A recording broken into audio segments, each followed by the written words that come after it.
失憶的妻子、可疑的丈夫、凶残的連環殺手，16年後的今天反轉。這可不是什麼好萊塢懸疑大片，而是一起發生在上世紀80年代的真實案件。整起案件可以說是跌宕起伏，懸疑感拉滿。在最後的真相揭曉之前，你一定猜不到真正的兇手到底是誰。好了，廢話不多說，讓我們直接進入今天的這起加州臥室殺手連環殺人案。戴安娜·迪埃羅於1959年出生在洛杉磯郊區的塔斯廷市，這是一座寧靜的小城，遠離大都市的喧囂。她的父親是一名軍人，母親在一家小型服裝廠工作。戴安娜的童年平淡無奇，她在這個安靜的社區長大，過着普通美國家庭的生活。1978年，19歲的戴安娜在一家酒吧裡遇到了一個改變她一生的男人。那天晚上，戴安娜正和朋友在酒吧裡喝酒聊天，這時幾個男人開始糾纏他們，其中一個人舉止輕浮，言語下流，這讓兩個女孩感到十分不適。就在這時，一個陌生的年輕人走了過來，三言兩語就把那人打發走了。這個年輕人就是凱文·格林。為了表示感謝，戴安娜主動提出請他喝一杯。兩人在酒吧裡聊了很久，發現彼此很投緣。幾天後，他們正式開始了約會，關係進展迅速。當時的凱文已經結婚了，但他和妻子的婚姻早已名存實亡，正在辦理離婚手續。在等待離婚的日子裡，凱文和戴安娜開始了同居生活。很快，戴安娜就發現自己懷孕了。凱文的離婚手續辦妥的那一天，他立刻就和戴安娜領了結婚證。兩人滿懷期待地迎接即將到來的新生命。他們在塔斯廷市租了一間公寓。凱文在附近的海軍陸戰隊軍事基地擔任直升機機械師。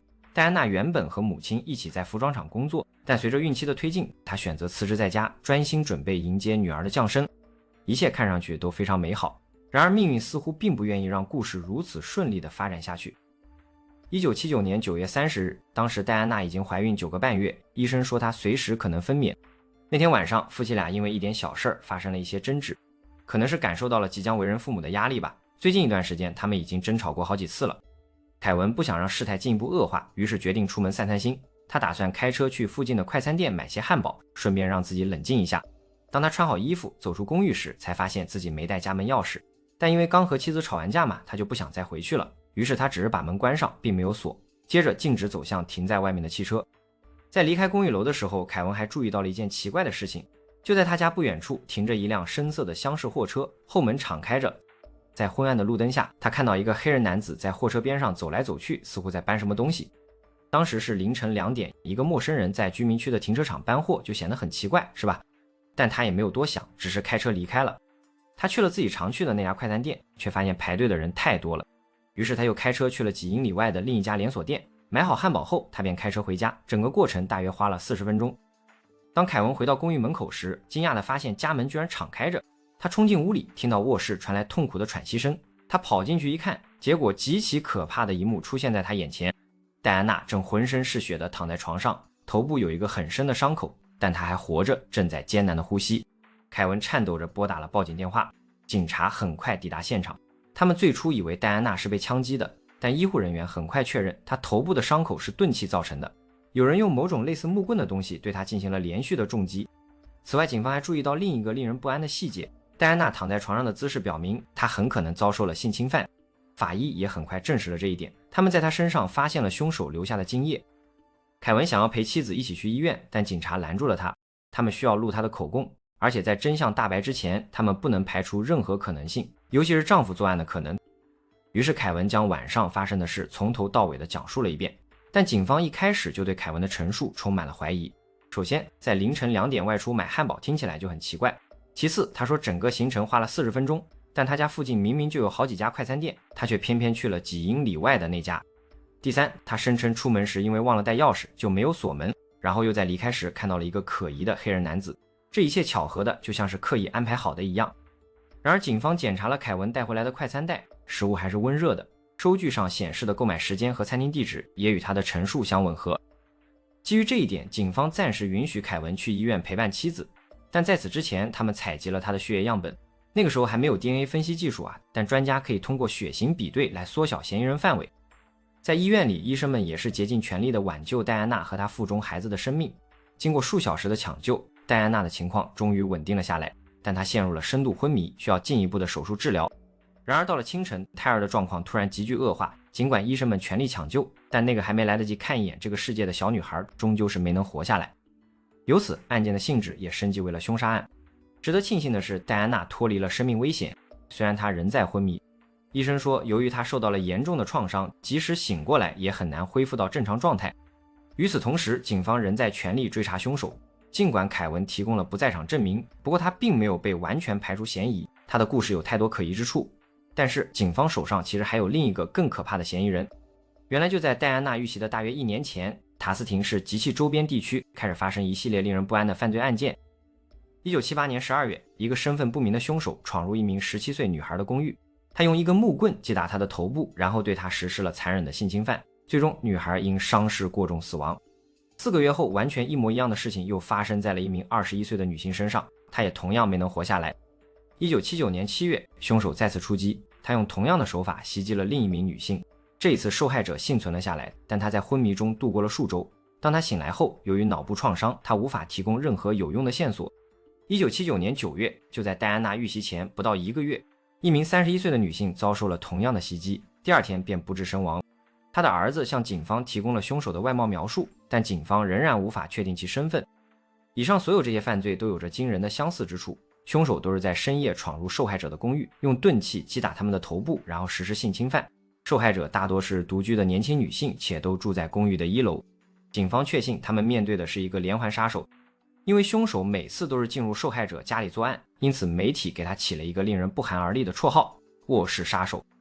戴安娜的遭遇跟之前的系列案件幾乎如出一轍，因此警方嚴重懷疑她也是臥室殺手的受害者之一。戴安娜遇襲1周後終於甦醒了過來，但她仍無法說話，也記不起任何事情。醫生說，由於頭部受傷嚴重，她目前的智力大約僅相當於6歲的兒童。不過好消息是，醫生認為她的大腦有恢復的可能，只是需要一定的時間。就在同一時期，一名24歲的女性在自己的公寓裡遇襲，兇手的手法與之前完全相同，這名受害者也沒能活下來。臥室殺手仍在逍遙法外。戴安娜在醫院又住了幾天，她的神智開始逐漸恢復，然而她幾乎完全喪失了記憶，甚至認不出自己的父母。醫生告訴她的家人，她的記憶可能會慢慢恢復，但同時警告他們不要主動向她講述發生過的事情，必須讓她自己想起來。原因是在這種腦損傷的情況下，患者的大腦極易接受外界灌輸的信息，並將其當作真實的記憶。戴安娜出院後，由於凱文需要去軍事基地上班，於是他們搬到了戴安娜父母的家中，這樣父母就可以全天候的照顧她。2周後，臥室殺手再次出擊，這一次的受害者是一名17歲的女孩，她同樣沒能活下來。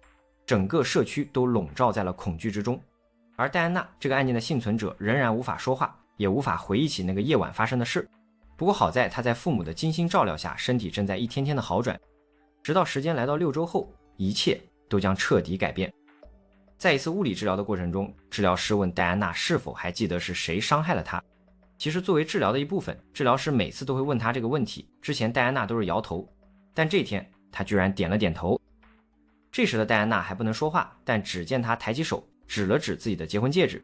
治療師第一時間便將這件事告訴了戴安娜的母親，母親也立即帶着她去了警察局。對了，之前還有一點忘記說了，其實父母一直懷疑是凱文襲擊了戴安娜，所以他們搬到父母家以後，老兩口幾乎從不讓凱文和戴安娜單獨相處，害怕凱文再次對待安娜不利。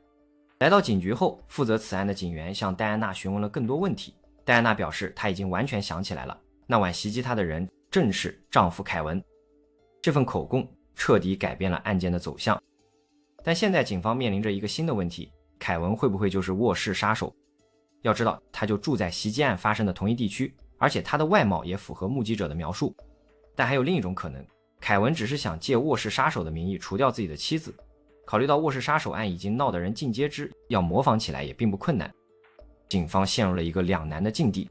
如果現在逮捕凱文，那他參與了其他案件的嫌疑或許永遠無法被證實。但如果現在不抓他的話，一旦凱文意識到自己被懷疑，他可能會對戴安娜不利或者逃跑。最終，警方做出了一個艱難的決定，他們請求戴安娜和她的母親假裝什麼都不知道，回到凱文身邊繼續生活，而警方會對凱文展開嚴密監視，暗中關注他的一舉一動，希望能將他與其他襲擊案聯繫起來。這對母女來說無疑是一個巨大的挑戰，但他們還是同意了。警方還找到了凱文的朋友，試圖了解更多關於他的信息，他們也果然發現了更多的旁證。認識凱文的人都說，他和戴安娜的關係相當緊張，這對夫妻經常吵架，後來鄰居們也證實了這一點。朋友們還說，凱文經常向他們抱怨，說戴安娜在懷孕的最後幾個月裡拒絕與他發生親密關係。這和凱文自己向警方描述的和戴安娜的關係簡直大相徑庭。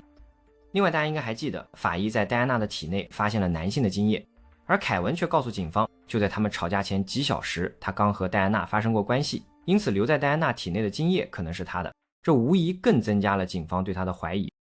不過，警方除了精液外，還在戴安娜的指甲下發現了带血的皮膚組織，專家對這些樣本進行了血型比對，結果顯示他們與凱文的血型相匹配。基於以上所有信息，警方大致還原了那個夜晚最可能的情景。凱文確實去了幾英里外的快餐店買漢堡，收據上的時間和收银員的證詞都能夠證實這一點。但他們認為凱文應該是在離開家之前就襲擊了戴安娜，然後迅速開車去快餐店制造不在場證明，這就解釋了為什麼他買個漢堡要花40分鐘的時間。至於動機，他們推測導火索就是戴安娜拒絕與他親熱。儘管凱文聲稱他們在案發前幾小時曾親熱過，但朋友們都說幾個月來他一直在抱怨戴安娜拒絕他。警方跟蹤了凱文一段時間，但期間他表現得很正常，他們什麼都沒發現。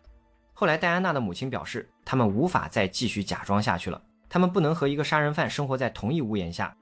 於是警方決定對凱文實施抓捕。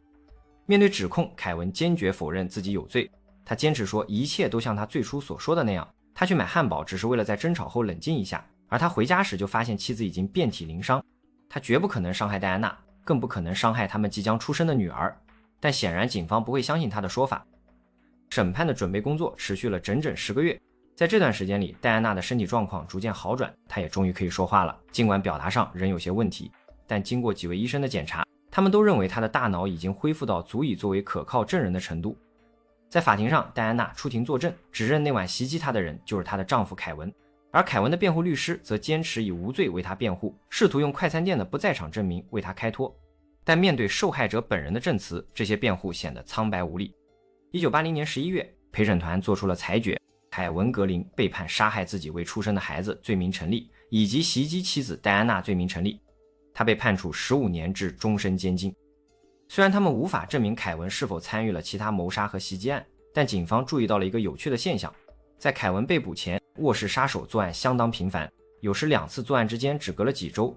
但自從凱文入獄後，就再也沒有發生過類似的犯罪了。這似乎印證了警方的推測，凱文就是那個令整座城市談之色變的連環殺手。判決下達後，戴安娜立即提出了離婚，凱文沒有反對。從那以後，戴安娜繼續努力康復，這是一條艱難的道路。她的大腦基本恢復了正常，但仍留下了不少後遺症。她喪失了一部分的聽力和視力，說話仍然有些困難，無法進行流利的表達。至於凱文，他在獄中的日子並不好過。他因為殺了自己未出世的孩子，多次被其他囚犯攻擊，甚至幾度被送進醫院。當他終於有資格申請假釋時，委員會拒絕了他的申請。在隨後的幾年裡，他又被拒絕了3次，拒絕的理由也出奇的一致。凱文從未承認自己有罪，這被視為缺乏悔意的表現。後來，當 DNA 分析技術開始被廣泛應用於刑事案件後，凱文曾試圖申請對現有樣本進行 DNA 分析，但他的請求被拒絕了，理由是他沒有足夠的錢支付分析費用。一轉眼，時間就來到了1996年。這一年，警方決定重新開啟對臥室殺手連環殺人案的調查。這些年來，從受害者身上採集的精液樣本一直保存在實驗室裡。現在，隨着 DNA 技術的成熟，他們終於有機會確定所有這些犯罪是否由同一人所為。此時，凱文仍然是他們最主要的嫌疑人。但當專家提取出兇手的 DNA 信息，並將其錄入數據庫時，出現了一個令人意想不到的大反轉。所有這些樣本確實在數據庫中得到了匹配。但那個人卻不是凱文，而是一個叫做傑拉爾德·帕克的男子。帕克是在凱文被捕的同一年落網的。他在塔斯廷市襲擊了一名13歲的女孩，很快就被抓獲。但當時警方沒有將這起犯罪與臥室殺手的系列案件聯繫起來，因為臥室殺手總是在深夜闖入受害者的公寓行兇，而帕克是在街上綁架了那個女孩。從那以後，帕克一直在監獄裡服刑，而且即將刑滿釋放。這時，他們又想起了戴安娜遇襲案。儘管這起案件已經結案，但警方一直認為它與其他類似案件高度相關。現在他們終於知道凱文不是那個連環殺手，但卻出現了一個新的問題：傷害戴安娜的人真的是凱文嗎？他入獄這麼多年來一直在為自己喊冤。警方又做了一些調查後，有了更多驚人的發現。原來帕克和凱文在同一個軍事基地服役，而帕克擁有一輛深色的厢式貨車。大家應該還記得，在案發第一天，凱文就告訴警察，他在公寓樓前看到一個黑人男子在一輛深色貨車旁走來走去。基於以上種種警方不得不開始考慮一種可能性，襲擊戴安娜的人會不會不是凱文，而是帕克呢？於是當地檢察官前往監獄，主動找到凱文，要求他提供 DNA 樣本。這本就是凱文多年來的心願，他毫不猶豫的就同意了。在等待分析結果的同時，警方決定去監獄找帕克聊聊。帕克一開始否認自己與臥室殺手案有關，接着警方又將話題引導到了戴安娜案上，問他知不知道有個他曾經的同事正在替他承擔罪責，而作為一名軍人，他怎麼能讓另一位軍人蒙受不白之冤？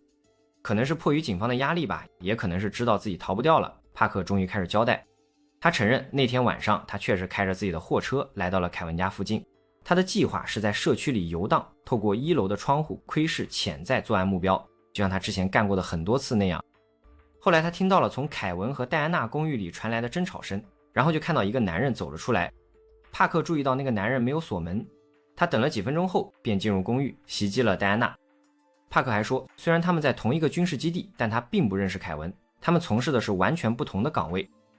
帕克還交代了其他案件，共承認犯下了6起謀殺案和3起未遂袭擊案。在警方獲得口供後， DNA 檢測結果也出來了，所有的生物證據全都來自帕克，凱文是清白的。幾天後，凱文終於走出了監獄大門，此時他已經在鐵窗後度過了整整16年。但故事並沒有到此結束。凱文獲釋後，加利福尼亞州同意向他支付1萬美元作為賠償，即便放在上世紀90年代，這筆錢也少得可憐。幾年後，經過不斷申訴，他終於獲得了額外的補償。按照每入獄1天100美元計算，他總共獲得了62萬美元。儘管凱文被完全洗清了罪名，但戴安娜卻拒絕相信他是無辜的。在此之前，他一直聲稱凱文是唯一襲擊他的人。然而在被告知他身上的生物樣本來自於帕克後，他提出了一個新的說法。他說那天晚上凱文在離開之前襲擊並侵犯了他，然後帕克闖入公寓又對他做了同樣的事。但帕克自己卻說，當他進入公寓時，那個女人只是躺在床上，沒有任何受傷的跡象。戴安娜的家人還提出了另一種理論，他們認為帕克是凱文雇來行兇的，這就是為什麼他那天晚上那麼晚還要出門，還故意沒有鎖門。但帕克堅持說他不認識凱文，他說那個軍事基地裡有上萬人，其中大部分人互相都不認識，況且他們這種假設的前提是凱文知道帕克是連環殺手。凱文同樣否認與帕克有任何聯繫，他堅持說他永遠不會傷害戴安娜，更不會傷害他們未出生的女兒。他至今仍在為沒有鎖門這個決定感到自責。不過這一切都沒有改變戴安娜的看法。至於他為何如此堅信凱文有罪，有一個相对合理的解釋。那次襲擊對戴安娜的大腦產生了深遠的影響。當他從昏迷中醒來時，醫生曾警告家屬不要告訴他發生了什麼事，原因是在當時的狀態下，他的大腦會將任何被告知的信息當作真實的記憶接受，而且會堅信這些記憶是準確和真實的。考慮到戴安娜的父母一直懷疑是凱文傷害了他們的女兒，因此比較合理的推測是，他們在照顧女兒的時候，可能有意無意的提到是凱文對她做了這一切。不過這也只是推測，至於真相究竟如何，可能也只有他們自己才知道了。至于帕克，他在1999年的时候就被判處死刑，然而這一判決至今仍未執行。事實上，加州自從2006年之後就未執行過死刑，目前更是已經全面取消了死刑的判決。帕克至今仍在監獄中服刑，繼續等待那個可能永遠都不會到來的執行日期。